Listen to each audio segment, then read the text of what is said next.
Sudan, the land of gold and dust, where the desert meets the Nile, and life survives between war, wilderness, and unshakable faith. Here, mountains rise like ancient sentinels over endless plains, and rivers carve green paths through arid lands. Villages cling to the edges of sand and stone, where people live close to the earth, bound by tradition, faith, and the enduring rhythm of survival. In this land of contrasts, beauty and hardship coexist. Stories of resilience echo through the wind, and every sunrise brings hope amidst struggle. The geography of survival Sudan is Africa's third largest country, and its landscape is a tapestry of deserts, mountains, savannas, and river valleys. In the north, the Sahara dominates with golden sands, rocky plateaus, and scorching days. In the east, the Red Sea hills meet the desert, while the central and southern regions offer lush plains nourished by the Nile and its tributaries.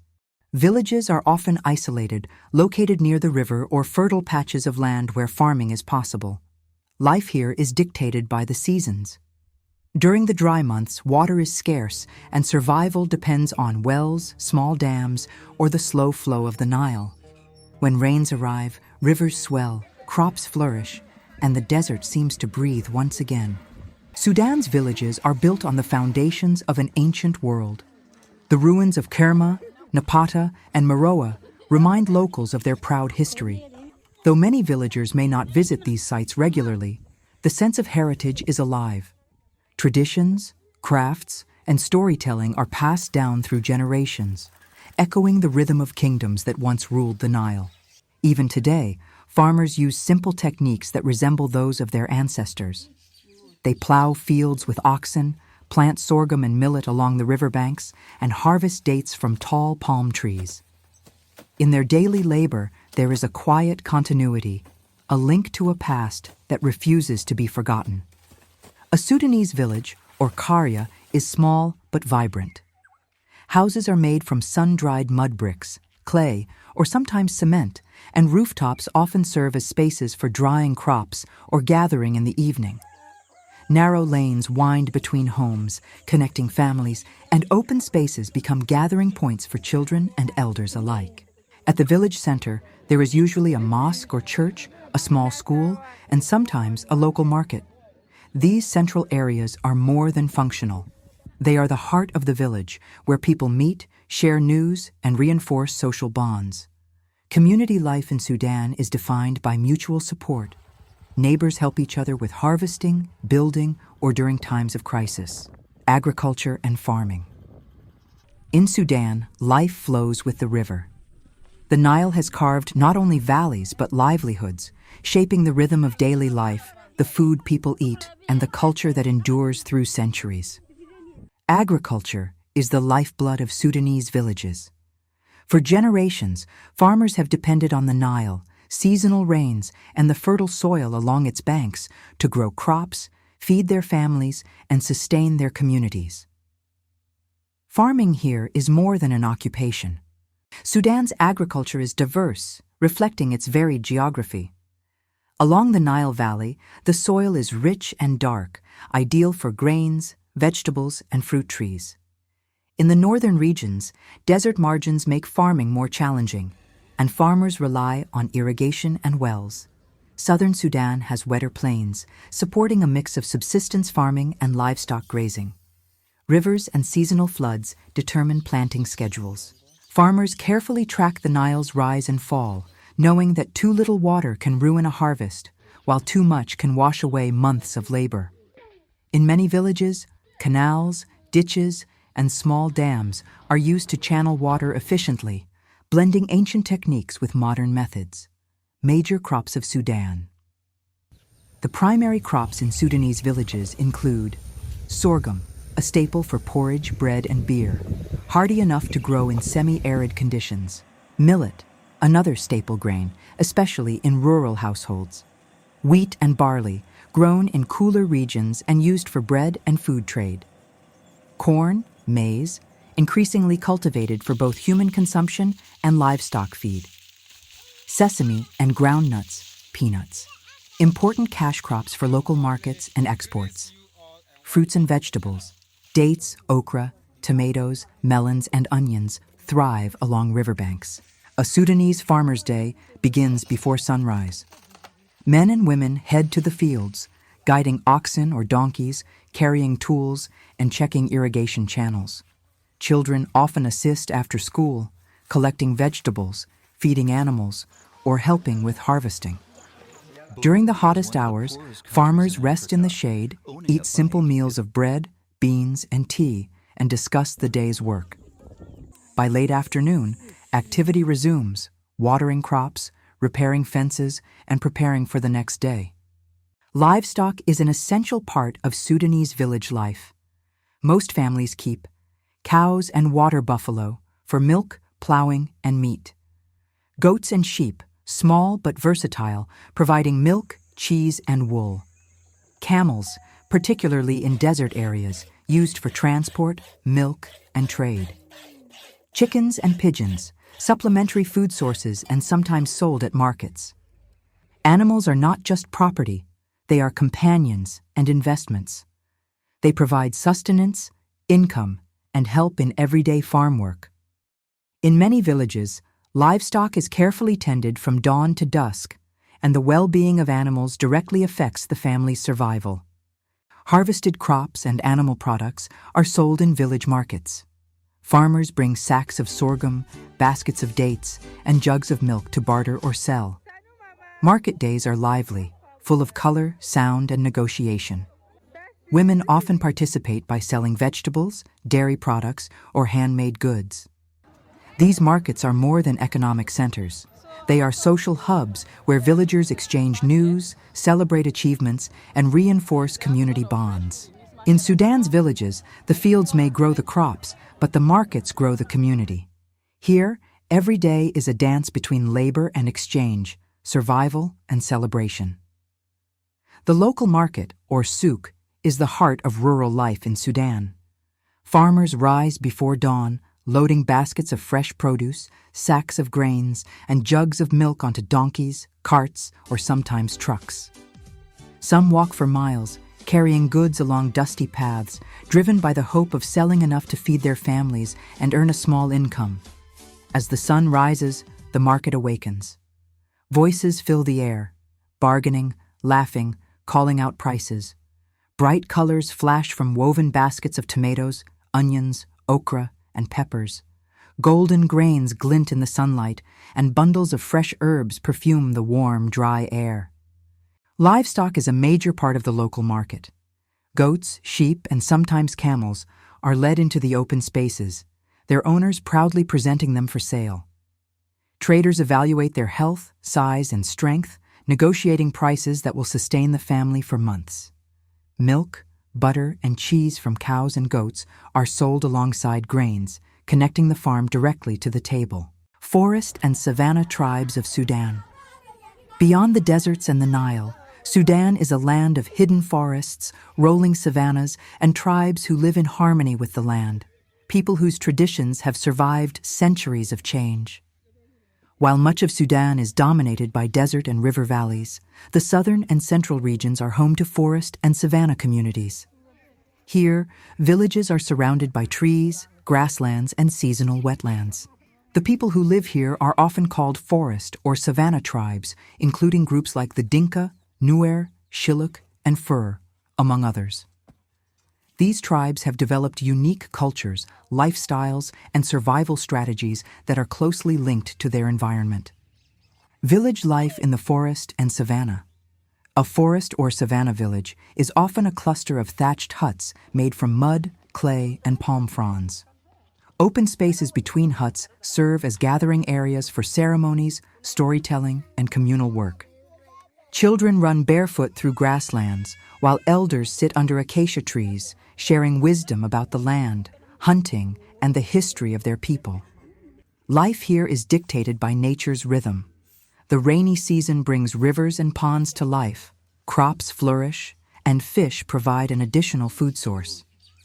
During the dry season, the community adapts, moving livestock to grazing areas, relying on preserved food, and using wells or small ponds for water.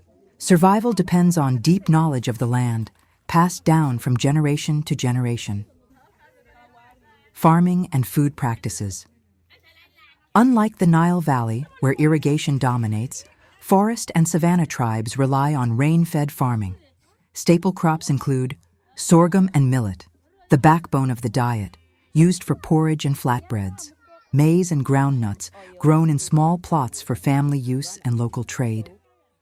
Fruits and vegetables, okra, pumpkins, beans, and leafy greens, often grown alongside small gardens near homes. Agriculture here is communal. Men often clear land and prepare fields, while women plant seeds, tend gardens, and harvest crops. Children assist during busy seasons, learning survival skills alongside their education. Crop rotation and knowledge of local soils help maintain fertility without modern fertilizers. Livestock plays a central role in forest and savanna communities. Families raise cattle, particularly among the Dinka and Nuer. Cattle symbolize wealth, status, and are used in social transactions like dowries. Goats and sheep, providing milk, meat, and wool. Poultry, a smaller but essential part of village life. Cultural practices and social life. Forest and savanna tribes are rich in oral tradition. Stories, songs, and dances preserve history and teach values. Music is integral. Drums, flutes, and vocal chants accompany ceremonies, harvests, and rituals. Tribal identity is also expressed through clothing, body decoration, and hairstyles. Many women and men paint their bodies with natural dyes, wear beads, and style their hair in intricate patterns. During festivals, the entire village participates in colorful dances, singing songs that have been passed down for generations. Social hierarchy is often tied to age, wisdom, and cattle ownership. Elders are respected as decision-makers, mediators, and storytellers. Marriage and rituals. Marriage is a central social event. Cattle are often exchanged as part of the dowry, symbolizing respect and commitment. Weddings involve the entire community. Music, dance, and communal feasts celebrate not just the couple, but the unity of families and clans. Rituals also mark the seasons, harvests, and life transitions. Naming ceremonies, initiation rites for young men, and spiritual rituals for protection or prosperity are common. These practices reinforce the connection between the people, their ancestors, and the natural world. Sudan's forests and wildlife, the hidden wilderness. Beyond the deserts and the golden sands, Sudan hides another world, green, wild, and alive. A land where acacia trees whisper in the wind, elephants leave ancient trails, and the rhythm of nature still beats strong. While Sudan is often seen as a desert country, nearly 1/3 of its land once supported forests, savannas, and wetlands. These green zones, scattered across the south, southeast, and along the Nile, are home to an incredible variety of wildlife. Some of Africa's most remarkable species still roam here. One of Sudan's most famous forested regions is the Dinder National Park, located near the Ethiopian border. Established in 1935, it's one of Africa's oldest national parks and a UNESCO Biosphere Reserve. Stretching over 10,000 square kilometers, Dinder is a sanctuary for lions, leopards, hyenas, elephants, gazelles, and countless bird species. During the rainy season, rivers flood the grasslands, turning the park into a paradise of green where life explodes in every direction. The Dinder River and its seasonal wetlands, known locally as mayas, are crucial for survival. They attract migratory birds from as far as Europe and Asia. Flamingos, pelicans, and storks rest here before continuing their journeys. Early morning in Dinder feels like stepping into an untouched world, where the cries of monkeys echo through the trees and the sun filters through thick green canopies. Further south, in the Imatong Mountains and Boma Plateau, dense forests provide shelter for buffalo, antelope, baboons, and tropical bird life. These highlands are wetter and cooler than the plains, supporting agriculture as well as rich biodiversity. Locals often say that the forest gives them everything: food, medicine, wood, and spiritual peace. But Sudan's forests face threats. Years of civil war, deforestation, and climate change have reduced green cover dramatically. Poaching and overgrazing have endangered many species. Yet, conservation efforts are growing. Local communities and international organizations are now working to restore forest zones and protect wildlife corridors. In the heart of Sudan, the wilderness still breathes. The forests remind us that even in a land of dust and drought, life finds a way, wild, untamed, and eternal.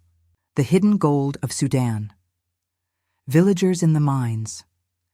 Beneath Sudan's sun-scorched earth lies a treasure that has shaped empires and tempted generations: gold. For many Sudanese villagers, this ancient metal is not just wealth, it's survival. Sudan is one of Africa's largest gold producers, second only to Ghana. Across the deserts of the Nubian region, the Nile Valley, and the Red Sea hills, thousands of small villages are built on the edge of gold-rich lands. From northern Sudan's Wadi Halfa and Abu Hamad to Nile State, South Kordofan, and Darfur, the ground glitters with promise and danger. In remote mining areas, the landscape is dotted with pits, tents, and makeshift huts. The people who work here are not engineers or corporations. They are villagers turned miners, chasing the hope of a better life. Men, young and old, dig deep into the earth using shovels, axes, and sometimes their bare hands. Under the blazing sun, they descend narrow tunnels that can reach more than 30 feet deep, held together only by wooden poles and faith. Every strike of the pickaxe carries a dream of sending children to school, buying food, or building a small home. Women and children also play their part. Some wash soil along riverbeds, using pans to separate fine grains of gold from sand. Others prepare food or fetch water for the miners. It is a family economy built on risk and resilience. In some areas, villagers form small cooperatives, sharing equipment, pooling money, and splitting whatever gold they find. The Nile River and Red Sea hills are among Sudan's oldest gold-bearing regions. Ancient Nubian miners once worked here more than 3,000 years ago, and traces of their stone mills and tunnels remain. Today, modern villagers dig in those same lands, continuing a story that began before the pharaohs. The Jebel Amer area in Darfur and Jebel Mokram in Kassala are among the most famous sites where both small-scale and industrial mining take place. Shadows of war, the struggle within Sudan. In Sudan, the land of gold and the Nile, the sound of hammers and prayers is often drowned by the echo of gunfire. For decades, Sudan has been scarred by civil wars and political conflict, battles born from poverty, power, and identity. In Sudan, life flows like the Nile, steady, ancient, and enduring.